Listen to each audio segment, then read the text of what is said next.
बड़ी खबर आ रही है। बहराइच हिंसा से जुड़ी बड़ी खबर इस वक्त हम आपको बता रहे हैं। एसपी देहात पवित्र मोहन त्रिपाठी हटाए गए, डीजीपी मुख्यालय से संबद्ध किए गए हैं। एएसपी दुर्गा प्रसाद तिवारी को बहराइच में तैनाती मिली है। बड़ी खबर इस वक्त हम आपको बता रहे हैं। बहराइच हिंसा में यहां पर एक्शन लिया गया है और राजीव हमारे संवाददाता बातचीत करने के लिए हमारे साथ जुड़ रहे हैं। और राजीव, एएसपी पर गाज गिरी है, उनको हटा दिया गया है, डीजीपी मुख्यालय से संबद्ध किया गया है। देखिए अनुपम, बीते दिनों बहराइच में हुई हिंसा के दौरान रामगोपाल नाम के एक युवक की हत्या कर दी गई थी और उसके बाद जमकर तोड़फोड़ और आगजनी की घटना हुई थी, जिसको लेकर पूरे जिले में जो शांति व्यवस्था थी वो भंग हुई थी, जिसको लेकर मुख्यमंत्री योगी आदित्यनाथ ने खुद ये निर्देश दिया था और भरोसा दिया था कि जो भी जिम्मेदार अफसर होंगे जिनकी लापरवाही से ये घटना घटी है उनके खिलाफ कड़ी से कड़ी कार्रवाई की जाएगी।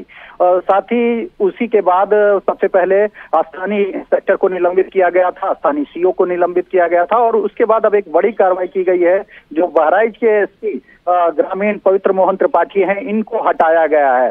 जल्दी अनुपम कुछ अन्य बड़े अफसरों की जिम्मेदारी जवाबदेही तय हो सकती है, उनके खिलाफ भी कार्रवाई की जा सकती है, उनके भी तबादले किए जा सकते हैं। तो कुल मिलाकर जो मुख्यमंत्री ने पीड़ित परिवार को भरोसा दिया था कि किसी भी शख्स को इस हिंसा के जिम्मेदार को बख्शा नहीं जाएगा, आरोपियों को पहले ही एनकाउंटर के बाद गिरफ्तार करके जेल भेजा जा चुका है और अब उन अफसरों की भी जिम्मेदारी और जवाबदेही तय की जा रही है जिनकी लापरवाही से ये घटना हुई थी। इससे पहले अब तक इस मामले में 4 बड़े अधिकारियों को हटाया गया है, सीओ एडिशनल के साथ तहसीलदार को भी हटाया गया है, उनका तबादला किया गया है। तो कुल मिलाकर ये एक बड़ी कार्रवाई है और उम्मीद जताई जा रही है कि जल्द कुछ और बड़े अफसरों पर भी गाज गिर सकती है। बिल्कुल राजीव, बहुत बहुत शुक्रिया आपका हमारे साथ जुड़ने के लिए और बातचीत करने के लिए।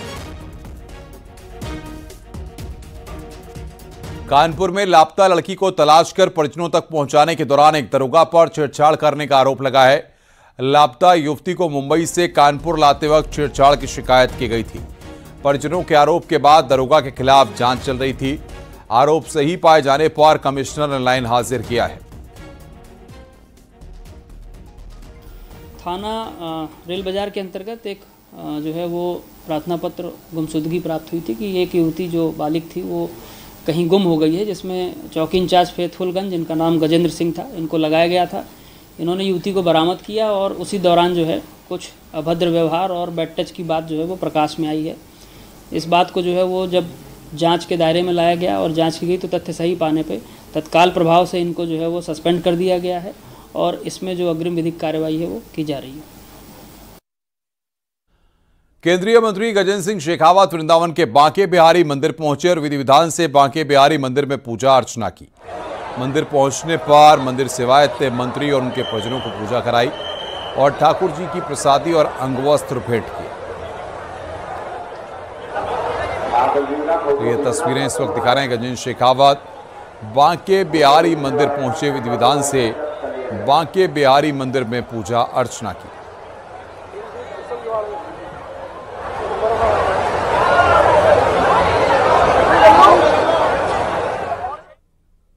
ब्रेक के बाद गोरखपुर के रामगढ़ ताल की लहरों पर एक बार फिर से रोमांच देखने को मिलेगा। 23 अक्टूबर से लेकर 26 अक्टूबर तक जूनियर लेवल का रोइंग प्रतियोगिता शुरू हो रही है। इसमें देश के 20 राज्यों के 267 खिलाड़ी भाग लेंगे।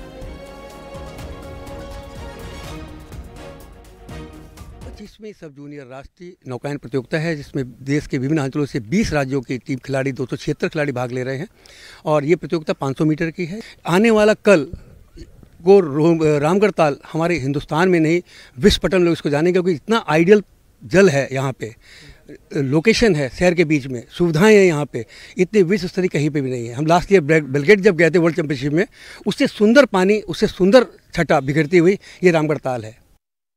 23 अक्टूबर से गोरखपुर के रामगढ़ ताल में रोइंग प्रतियोगिता का शुभारंभ होगा। इसमें जूनियर लेवल के खिलाड़ी भाग लेंगे। देश के 20 राज्यों से 276 खिलाड़ी भाग लेने के लिए यहाँ पे आ रहे हैं। आज से वो खिलाड़ी गोरखपुर पहुँच रहे हैं और इसी में 500 मीटर की ये प्रतियोगिता होगी और 500 मीटर में 5 स्वर्ण, 5 रजत और 5 कांस्य पदक रखे गए हैं। सिंगल डबल की प्रतियोगिता होगी और जो खिलाड़ी इसमें जीतेगा वो यहाँ से इनाम लेके जाएगा, लेकिन जो खिलाड़ी यहाँ से जीतेगा नहीं वो बेहतरीन अनुभव लेके जाएगा, क्योंकि आयोजकों का कहना है कि इस तरीके का वातावरण देश में तो नहीं है, विश्व में भी कई जगहों पे नहीं है। अखिलेश पांडे के साथ रामगोपाल द्विवेदी, न्यूज 18 गोरखपुर। यूं तो पहाड़ में पर्यटक गर्मी से राहत पाने के लिए पहुंचते हैं, लेकिन सबसे बड़ी बात यह है कि सरोवर नगरी नैनीताल इन दिनों पर्यटकों से पूरी तरह से गुलजार है। लेकिन साथ ही स्थानीय लोग जो है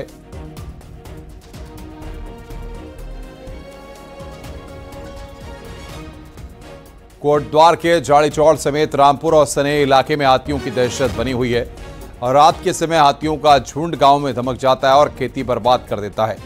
हाल ही में हाथियों के झुंड ने इलाके में दीवार और गेट भी तोड़ दिया, साथ ही कई जगह फसल को भी रौंद दिया।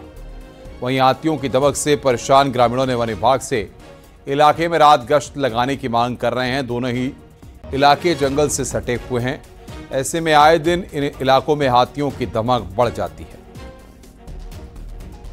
तोड़ गया उधर से आया, अरे देखो हमारे गेहूं का नाश कर दिया दुनिया भर का। 2 दिन आ गया, अरे 1 दिन पहले भी आया था 2 बार। बे डर है हमारा, तो अब देख लो ये सामने आ जा रहा घर के सामने, और उन बच्चों पे तो कल चले गया था वो उधर।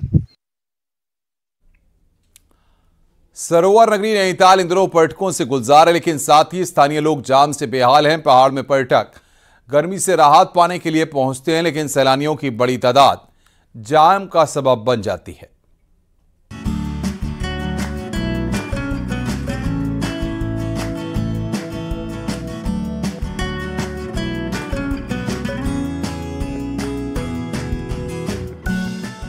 विंटर सीजन के दौरान पहाड़ पर्यटकों से गुलजार होने लगे हैं। मॉनसून के बाद पर्यटक पहाड़ की खूबसूरती को निहारने पहुंच रहे हैं। खास तौर पर बंगाल और गुजरात के पर्यटक कैची धाम और रानीखेत समेत दूसरे हिल स्टेशन पहुंच रहे हैं। बहुत मजा आया, अभी तो वेदर भी काफी अच्छा हो गया है, तो अभी तो हम लोग को लग रहा है कि मतलब व्यू अच्छा मिलेगा, क्लियर वेदर है, इसलिए हम लोग आए हैं।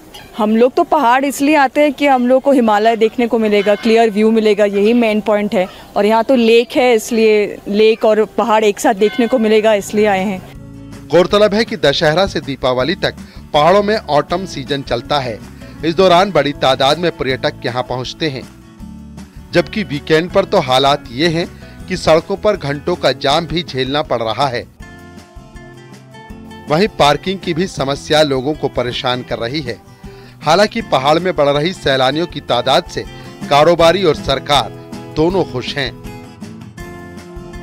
जो भीड़ उमड़ रही है, सैटरडे संडे को तो निकलना मुश्किल, 4-4, 5-5 घंटे तो हम रुक जाते हैं। इसी तरह से हमारे बद्रीनाथ जी, केदारनाथ जी में और हमारे ऋषिकेश, हरिद्वार में जो भीड़ आ रही है, पर्यटक आ रहे हैं, वो अनुकरणीय है, हमारे लिए उत्साहवर्धक है।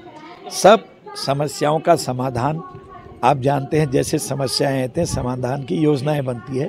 हमारी सरकार अगली बार से भीड़ कम हो, व्यवस्थित हो, अच्छी तरह से सबको हर जगह के दर्शन मिले, पर्यटकों को सुविधा मिले, इसके लिए बहुत सारे स्टेप उठा रही है।